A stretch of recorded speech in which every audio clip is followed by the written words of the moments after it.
Fact गुंजा channel पर आपका स्वागत है। बेहतरीन फैक्ट वीडियो देखने के लिए लाइक, शेयर एंड सब्सक्राइब करें।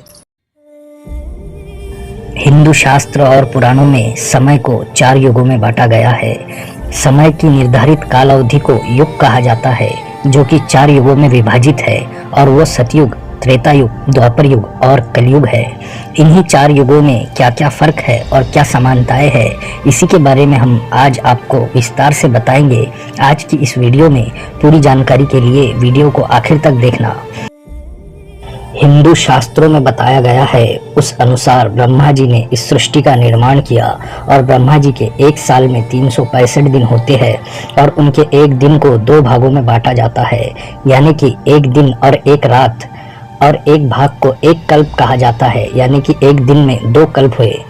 उस एक कल्प में 14 मनु अवतार होते हैं। इस समय हम 7वें मनु अवतार में हैं। एक मनु अवतार में 71 महायुग होते हैं और उसमें एक महायुग जिसमें 4 युग होते हैं, जिसमें सतयुग, त्रेता युग, द्वापर युग और कलयुग। इस प्रकार देखा जाए तो ब्रह्मा जी का दिन हमारे 4 अरब 32 लाख साल के बराबर होता है। मल्टीवर्स की थ्योरी वैज्ञानिक आज जान पाए, लेकिन हमारे ग्रंथों में इसको हजारों साल पहले ही लिखा जा चुका था। सतयुग में धर्म 4 स्तंभों पर आधारित होता है, तो त्रेता में 3 और द्वापर में 2 और कलयुग में 1 ही पर होता है। अब देखते हैं इन 4 युगों के बारे में, जिनमें से सबसे पहला युग है वो है सतयुग, जिसमें धर्म 4 स्तंभों पर खड़ा हुआ है। जिस युग में सभी इंसानों ने स्वार्थ का त्याग किया हुआ है और सभी एक दूसरे की मदद किया करते हैं। इस युग में किसी भी मनुष्य को कोई बीमारी नहीं होती, क्योंकि मनुष्य इस युग में अपने सभी इंद्रियों को काबू में रख पाता है। इस युग में मनुष्य के मन में ना कोई येष्णा, ना कोई लालच और ना कोई अन्य विकार होता है। लोग आपस में लड़ते नहीं हैं, सभी प्रेम से उस युग में रहते हैं। सतयुग में कोई किसी का द्वेष और ईर्ष्या भाव नहीं रखता है। सतयुग के मनुष्य बहुत फुर्तीले होने के साथ अपने कर्तव्य का पालन करते हैं। सतयुग के मनुष्य सभी अनुष्ठान करने के साथ सतयुग के मनुष्यों का ज्यादातर समय धर्म कर्म करने में ही व्यतीत होता है। इस युग में कोई वर्ण नहीं होता है, तो सभी मनुष्यों को शिक्षा और शस्त्र कला दी जाती है। सतयुग में मनुष्य की लंबाई लगभग 32 फुट होती है और उसी के साथ मनुष्य इस युग में अपनी इच्छा से देह त्याग कर सकते हैं। सतयुग की कालावधि 17,32,000 वर्ष होती है। जब ये अवधि समाप्त होती है तो दूसरा युग यानी कि त्रेता युग का आरंभ होता है, जिसमें के धर्म 3 स्तंभों पर होता है।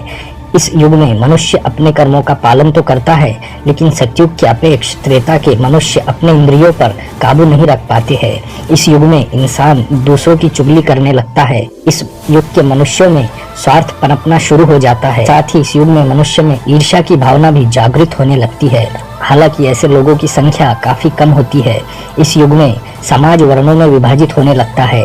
इस युग में इंसान की औसत आयु 10,000 साल होती है, तो मनुष्य की लंबाई 24 फुट हो जाती है। इस युग का कालावधि 12,96,000 वर्ष होता है। इस कालावधि के समाप्त होने के बाद कालखंड के तीसरे युग यानी द्वापर युग की शुरुआत होती है, जिसमें धर्म 2 स्तंभों पर होता है। लिंग पुराण के अनुसार द्वापर युग में मनुष्य स्वार्थी होने लगता है। अपने कई भौतिक सुखों के लिए इंसान कई तरह के अधर्म करने लगता है। जैसे ही इस युग में समय चक्र चलता जाता है, वैसे ही इस युग में इंसान काम, क्रोध, लोभ, ईर्ष्या, स्वार्थ जैसे दुर्गुणों से ग्रसित होने लगता है। इस युग में मनुष्य अपने इंद्रियों पर काबू नहीं रख पाता है, तो इस युग में मनुष्य की पहचान कर्म से नहीं बल्कि जन्म से होती है। इस युग में सभी मनुष्य वर्ण और जातियों में विभाजित हो चुके थे। इस युग में मनुष्य की ऊंचाई 16 फुट होती है और मनुष्य की आयु 1000 वर्ष हो जाती है। इस युग का कालावधि 8,64,000 वर्ष होता है। इस अवधि के समाप्त होने के बाद अंतिम युग यानी कि कलयुग का आरंभ होता है, जिसमें धर्म केवल एक ही स्तंभ पर होता है। इस युग में धर्म का लोप होने से मनुष्य की प्रवृत्ति में बदलाव होकर मनुष्य में काम, क्लेश, लोभ, शरीर रोग तथा द्वंद्व बढ़ने लगता है। इस युग में सभी अपने कर्तव्य से मुंह मोड़ने लगते हैं, तो इस युग के सभी मनुष्य अधर्मी और अनाचारी बनने लगते हैं। वेदों में कलयुग को अभिश्राप बताया गया है, तो कलयुग में काम, क्रोध, लोभ बढ़ने के कारण लोग एक दूसरे से लड़ने लगते हैं और उस युग में हिंसा बढ़ने लगती है।